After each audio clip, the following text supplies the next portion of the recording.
नहीं, मेरा कोई परिवार नहीं है।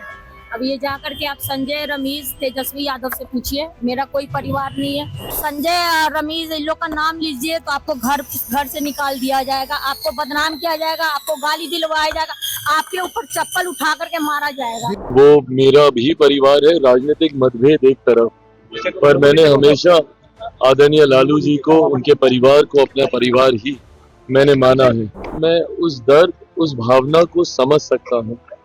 वो समय दूर नहीं है जब मैं भी इन्हीं परिस्थितियों से गुजरा था। घर में, परिवार में जब तनाव होता है तो वो आपको कितना विचलित, कितना परेशान करता है, मैं इस बात को समझ सकता हूँ।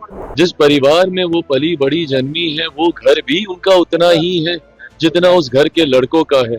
और जब बेटी ऐसी बातें बोलती है तो सोचिए वो घर से कितना परेशान हुई होंगी। ऐसे में उनकी भावनाओं के साथ मैं पूरी तरीके से हूँ, एक भाई होने के नाते। दीदी इतना मार्मिक पोस्ट और आज इस तरह का पिताजी को छोड़ने की बात कर दी आपने। नहीं, मेरा कोई परिवार नहीं है। अब ये जा करके आप संजय, रमीज, तेजस्वी यादव से पूछिए, मेरा कोई परिवार नहीं है। कोई लोग निकाला है हमको परिवार से, क्योंकि रिस्पॉन्सिबिलिटी लेना नहीं है उनको। पूरा दुनिया बोल रहा है जो चाणक्य बनेगा, तो चाणक्य से आप सवाल पूछिएगा। जब कार्यकर्ता चाणक्य से सवाल कर रहा है, पूरा देश दुनिया सवाल कर रहा है कि पार्टी का ये ऐसा हाल क्यों हुआ। अब जब संजय और रमीज इन लोग का नाम लीजिए तो आपको घर से निकाल दिया जाएगा, आपको बदनाम किया जाएगा, आपको गाली दिलवाया जाएगा, आपके ऊपर चप्पल उठा करके मारा जाएगा। देखिए, मैं कतई इसके ऊपर कोई टिप्पणी नहीं करूंगा, क्योंकि वो मेरा भी परिवार है। राजनीतिक मतभेद एक तरफ, पर मैंने हमेशा आदरणीय लालू जी को, उनके परिवार को अपना परिवार ही मैंने माना है। ऐसे में आज जब उनके परिवार में इतना कुछ चल रहा है, मैं उस दर्द, उस भावना को समझ सकता हूँ। वो समय दूर नहीं है जब मैं भी इन्हीं परिस्थितियों से गुजरा था। घर में, परिवार में जब तनाव होता है तो वो आपको कितना विचलित, कितना परेशान करता है, मैं इस बात को समझ सकता हूँ। और खास तौर पर उम्र के इस दौर में जिसमें आदरणीय लालू जी हैं, स्वास्थ्य के इस पड़ाव में जिसमें वो हैं, ऐसे में पारिवारिक कलह स्वाभाविक है, उनको काफी परेशान, विचलित करता होगा।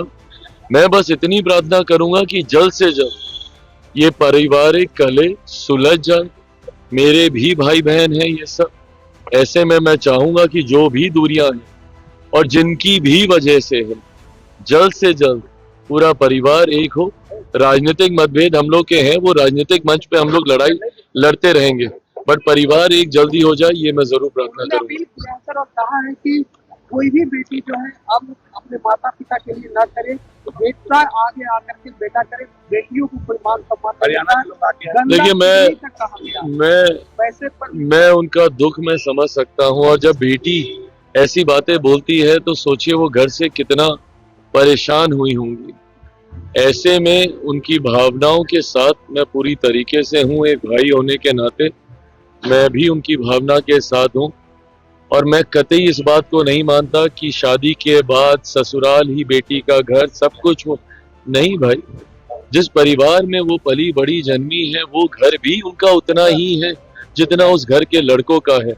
मैं कतई इस रूढ़िवादी सोच का मैं समर्थन नहीं करता कि शादी के बाद बेटियां पराई हो जाती हैं। बेटियों का मायका भी उनका उतना ही है जितना उस घर में बेटों का है, और उनका ससुराल भी उनका उतना ही परिवार है जितना उस ससुराल के बेटों का है। ऐसे में कल जब उन्होंने, आज जब ये सारी बातें उन्होंने कही और जो अपील उन्होंने बाकी बेटियों से की, मैं उस दर्द को मैं समझ रहा हूँ। इसीलिए मैं प्रार्थना करता हूँ कि जल्द सब ठीक हो।